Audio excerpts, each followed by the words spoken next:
but I don't. I think it's a second-hand testimony because I'm not involved firsthand. So this last week, a friend of mine, I used to we know each other from primary school.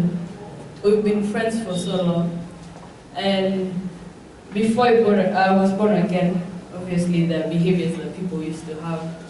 So when I got born again, I know he usually drinks and he does a lot of drugs. So I jokingly I didn't know it will get to him, but I just told him, you should try and stop doing drugs and drinking. It's it's too much for you. Like, you're so young, and the amount of alcohol that is in your system is the same amount that a 60-year-old person has in the system. So you can imagine how much he has been drinking and into drugs.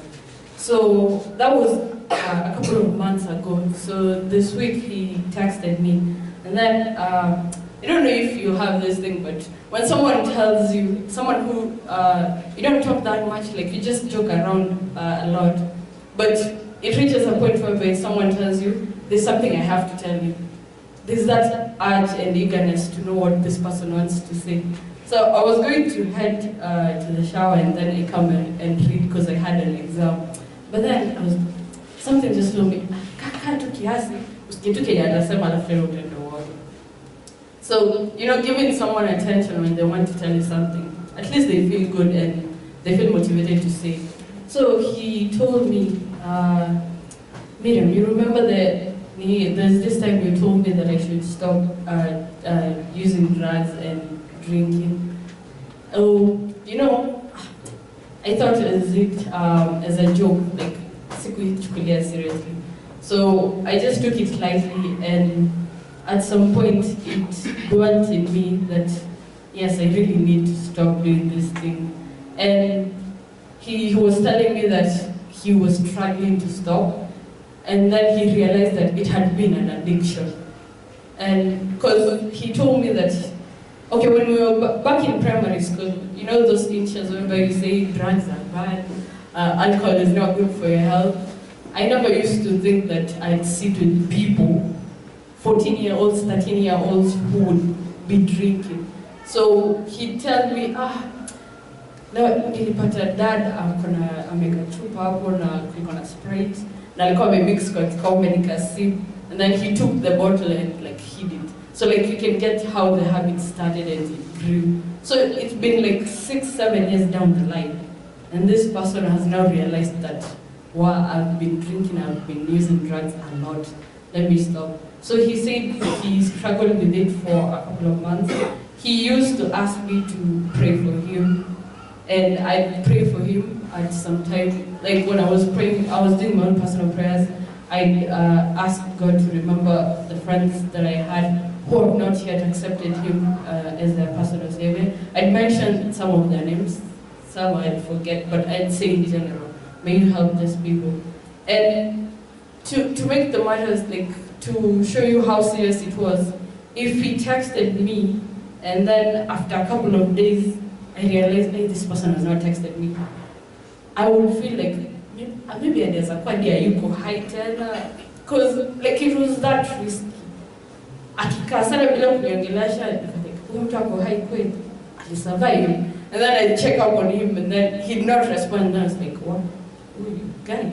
And then after a couple of days, he'd respond, and then he'd tell me, oh, I was in jail, this and this happened, I got arrested.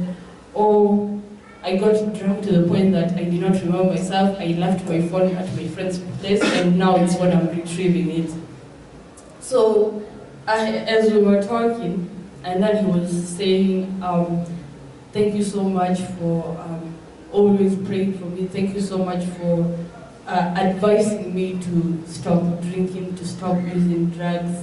So he said a lot of things, and then in the end, he told me that out of all the struggles, right now he's counting a 1 month of sobriety, he hasn't used drugs completely. And he was saying that he could not believe that was him. He never thought that it could be possible. And I hope that he will come to church one day, and I hope that he'll have the grace and confidence to share his testimony.